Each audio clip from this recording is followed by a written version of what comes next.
All right, before we go into our conversation of congestion in the correctional facilities, let's quickly let you know that President Bola Ahmed Tinubu is expected to present the 2025 appropriation bill to a joint session of the National Assembly at noon.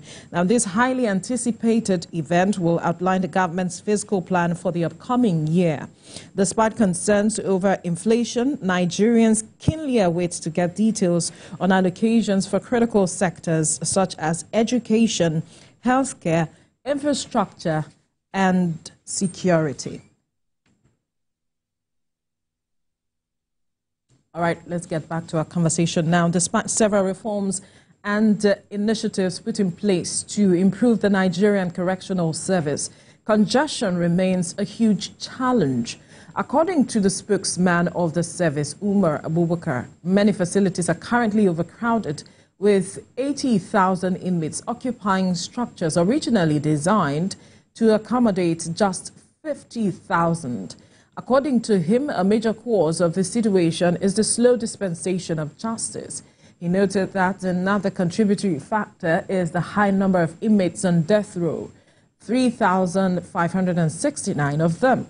Mr. Abubakar says there is an ongoing audit aimed at gathering relevant data to help formulate policies for improved prison condition and uphold inmates' rights.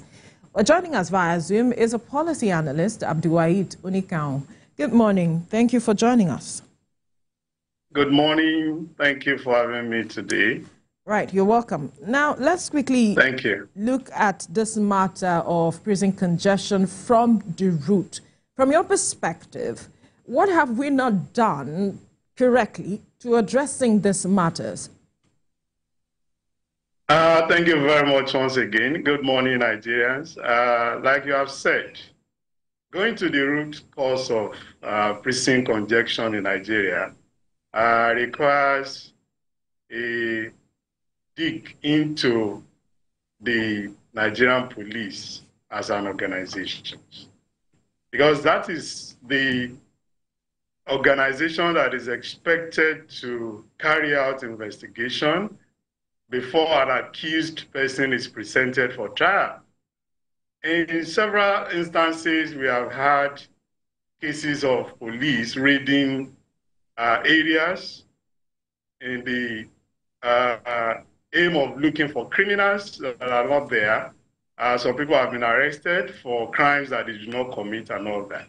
And before you know it, these people are taken to magistrate courts, and then under the disguise of holding charge, they are transferred into prisons. And that is why today, more than any country in the world, Nigeria has the highest number of awaiting trial inmates. For avoidance of doubt, Nigerians are not criminals, because if you look at the statistics, according to World Prison Brief, out of 10,000 Nigerians, just 36 are inmates. Compare that to the United States of America that has about 531 per 10,000 people. So that is to tell you that Nigerians are law-abiding people. It's just that things are not done right. Like I said, for us to be able to find solutions to the problem of prison congestions, a lot of things are needed to be done. And then one of it is for us to go into aggressive police reform. By the time we reform the police, they will be more equipped. We will have built their capacity to be able to deal with these, minor crimes. And then we also entrench the fact that alternative dispute resolution is a common,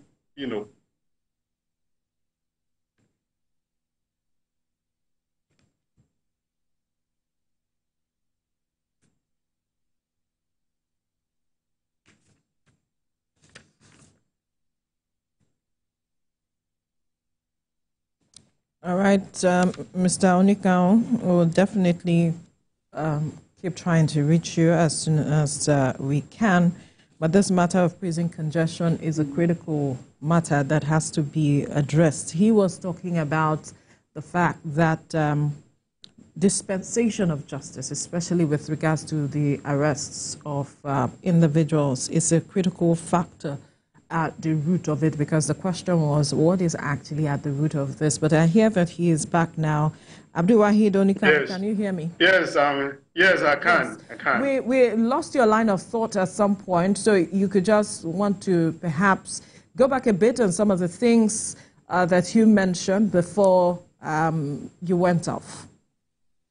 Yes, like I said, I mentioned the problem with the organization that is expected to arrest and investigate, that is Nigerian police in this case.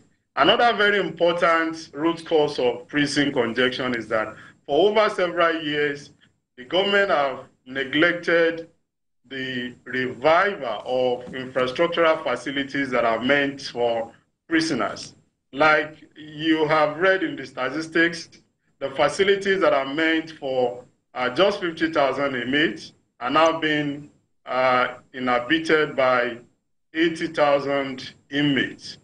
If we need to get it right, we need to engage in aggressive revitalization of existing prison facilities. We also need to build more. That's number two. Another very fundamental root cause of prison congestion is the fact that there have not been adequate legal aid for Nigerians. A lot of Nigerians, a lot of people, minor and adults, been found to have committed minor offenses, but because of the fact that they do not have the resources to hire lawyers, they are there. There's nobody to speak for them except some NGOs that are taking it upon themselves to represent these people. Again, for the fact that a lot of Nigerian lawyers today are reducing their pro bono services, unlike the way we used to have it in previous years.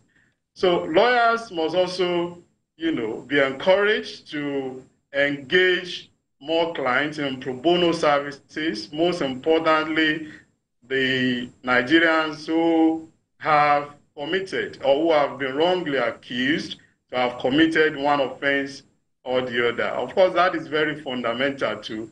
These three key causes, for me, are reasons why we have Nigerian prisons so congested, unlike any other places in several parts of the world.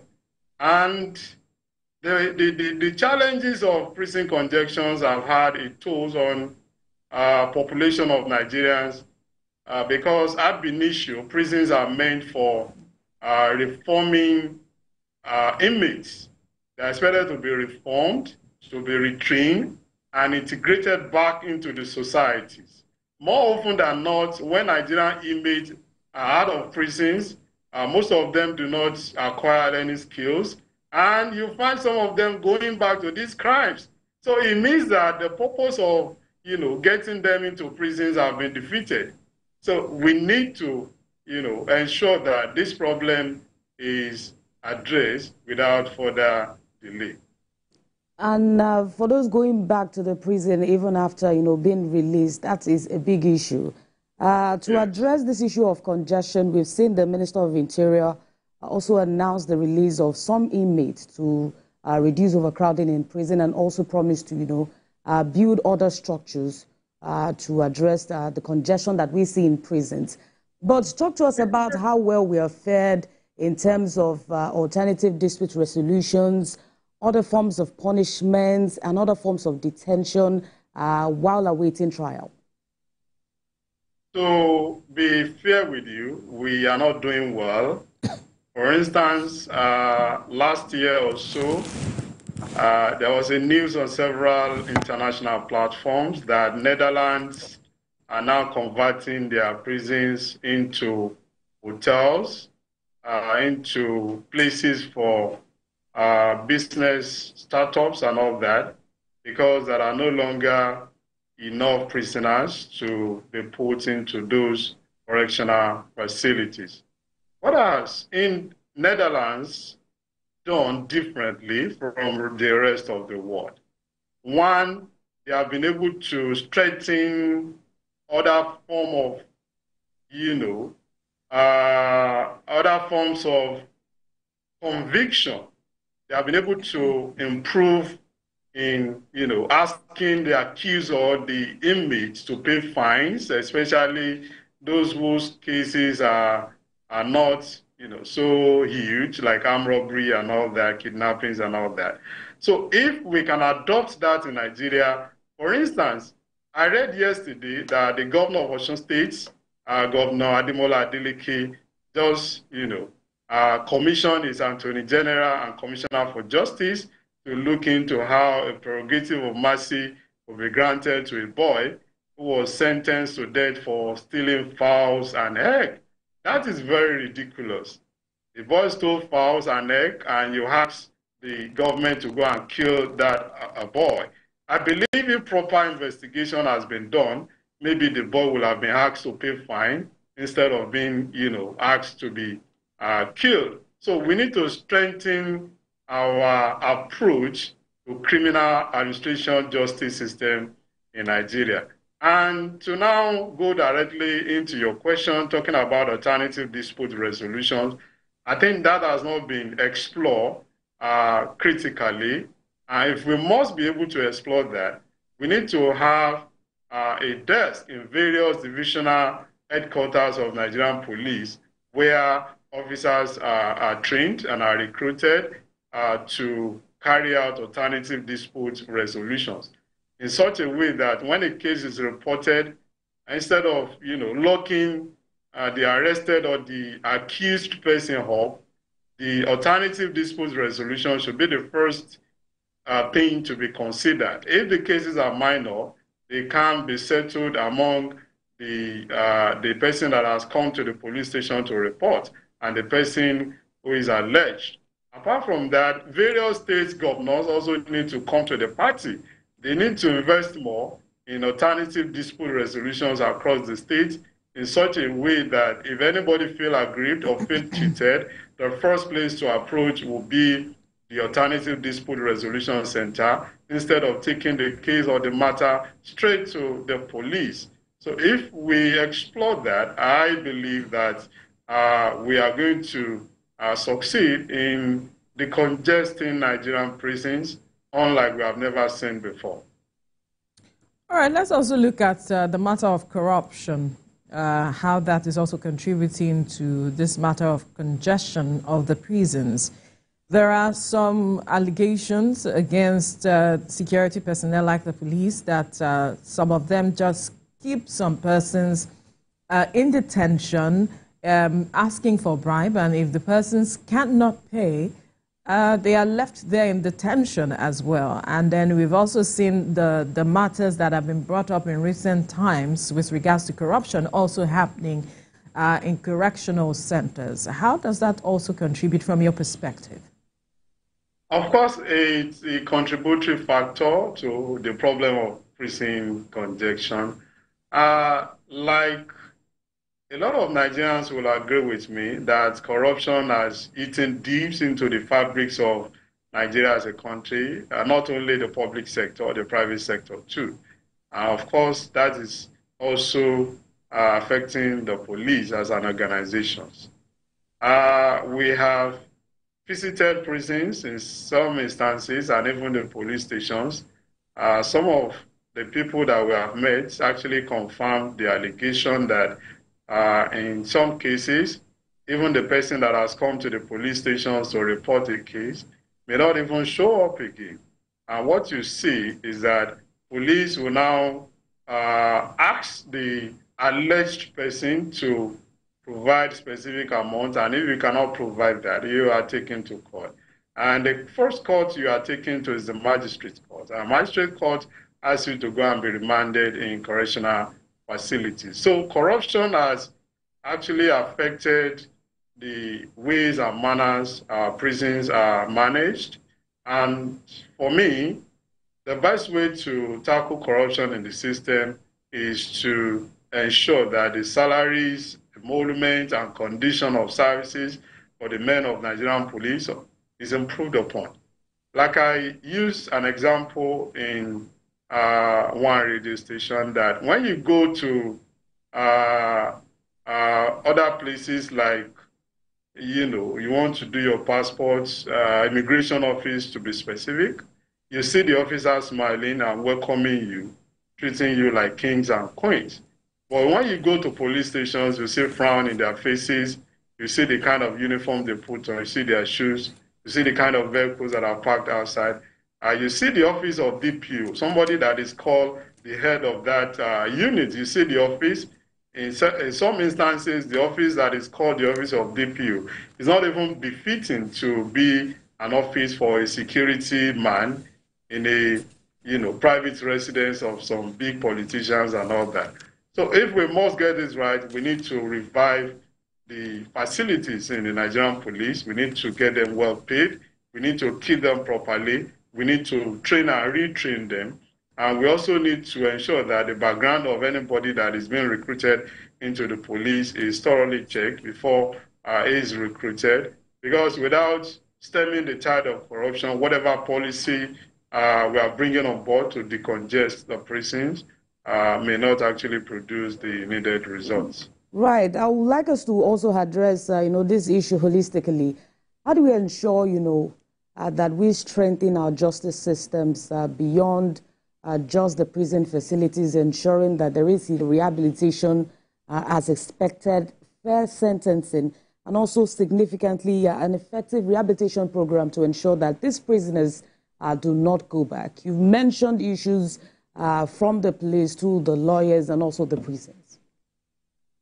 Yes, thank you very much. To be able to address this through the judiciary, I feel the National Assembly must come into party at this matter. We need to have to review our criminal administrative justice system in such a way that it will enable the justice to be able to free inmates who are on awaiting trial for several years. In 2006, during the tenure of former President Olusegun Obasanjo, there was a program where about 10,000 inmates were, freed.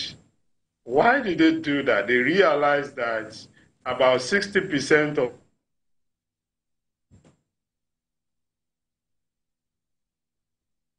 So down or up to 2024, from 2006, we have seen the number of prisoners in Nigeria, skyrocketed from 40,000 to 80,000 because of the delay in the administration of justice system.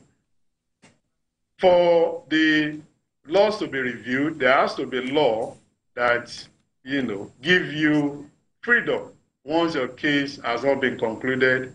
For instance, you cannot be alleged of stealing a rams and you're asked to go and be remanded in correctional facilities. If we have a law where judges can rely upon before giving sentencing, and we also have it embedded that the justice system is built in a way that the sentence you are given is in line with the crimes that you have committed. That is not being done today. So there is need for holistic review by the National Assembly, and that can be done by, collaborating with National Judicial Council, get the data, get fact and figures. Do we have enough judges? If not, why? Why can't we hire? Are we not buoyant enough to ensure that cases are concluded as quick as possible? A situation where the offense committed by an accused person should not be more than 1 year in prison, and it's taking like 10 years awaiting trials, because today Nigeria has 5 to 10 years average of awaiting trials. Yes, I can. Okay, our time is up, unfortunately, so we need to wrap up this conversation now. But thank you so much for every point you have raised with regards to this issue of prison congestions. Thank you, policy analyst Abdulwahid Onikang, for your time on the program. Thank you for having me. Thank you very much for having me. All right. Okay, up next is What's